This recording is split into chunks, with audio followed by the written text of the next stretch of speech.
Welcome to The Explainer. Today, we're tackling two huge questions that modern societies are grappling with.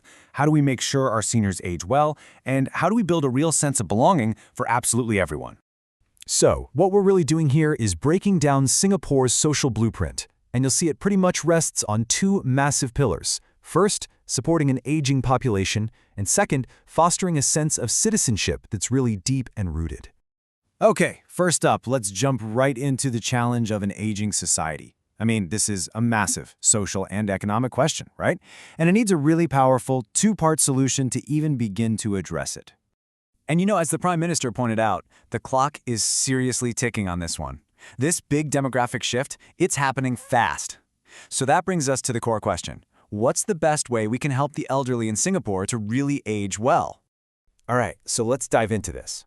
The solution here, it's not a one-sided thing at all. The best way to think about it is like a dual-engine machine. You've got two engines, digital inclusion and social inclusion, and both of them have to be firing together to reach that ultimate goal, real independence and confidence for our seniors. So that first engine, it's all about technology. I mean, think about it. The world is digitizing at lightning speed, so it's absolutely crucial that we make sure our seniors have the skills and, just as importantly, the confidence to navigate it all. So, what does this look like in practice? Well, teaching seniors how to use essential tools, things like PayLaw or scanning QR codes. It's not just about making things convenient. It's so much more than that. It directly builds up their independence. And that's key, because it stops them from feeling left behind or isolated in a world that's becoming a smart nation. Okay, so that's engine one. Now, let's switch gears to the second engine and see how this all builds. Because let's be real, technology can't replace human connection. This engine is all about fighting loneliness and making sure people stay engaged with each other. So here's the crucial point, social inclusion. We're talking about activities like karaoke, maybe some game sessions, community gardening. All of this stuff keeps seniors mentally sharp and, just as importantly, socially connected. You can see it, right? It's the other essential gear that has to work alongside those digital skills to help them truly age well. All right, now for our second big challenge. We're going to shift gears a bit here from individual well-being to more of a collective identity. The question is this: what truly creates a sense of belonging? Does it come from the people, from the ground up, or does it need support from the top down? And this really sets up the central debate, which you can see perfectly visualized with these scales. It boils down to this: are community groups more important than the government when it comes to strengthening that sense of belonging for citizens? Now, what's so interesting here is how this whole thing is framed. You've got two sides.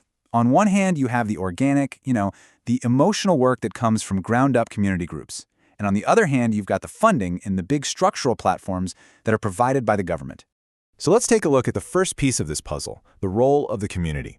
And a really good way to think about this piece is that it provides the heart of belonging, the real emotional core. And projects like Between Two Homes for Dakota Crescent, wow, what a perfect example.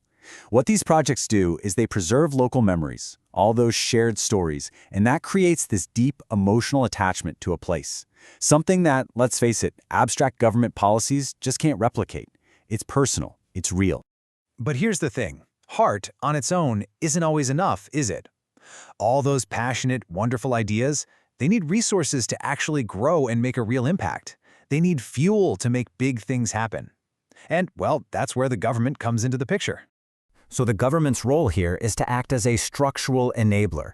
It provides that critical funding, that fuel we were just talking about, through initiatives like the Our Singapore Fund. And what that support does is it empowers residents. It takes those small, heartfelt community ideas and turns them into large-scale realities that can benefit everyone. So you see, it's not a competition at all. It's not about trying to figure out which side is more important. It's really a partnership. Both sides are absolutely essential if you want to complete the whole picture of national belonging. And the final answer, which this slide just shows so beautifully, is that it's a symbiotic relationship, plain and simple. Neither side can truly succeed on its own. The community provides the heart, that real emotional connection, and the government provides the fuel that makes it all possible. All right, so let's do a quick recap. Let's see how these two solutions, one for aging and one for belonging, come together to form a kind of blueprint for a more inclusive and connected society. So when you boil it all down, aging well really requires that dual-engine approach, right? You need both digital and social inclusion working together in tandem. And at the same time, a true sense of belonging is only forged when you have government resources empowering that community heart and heritage. And there you have it. That's the blueprint for today. But it does leave us with one final thought to chew on. This is the plan for the challenges we're facing right now. But what about tomorrow? As society keeps evolving, what new challenges do you think will shape the blueprints of the future?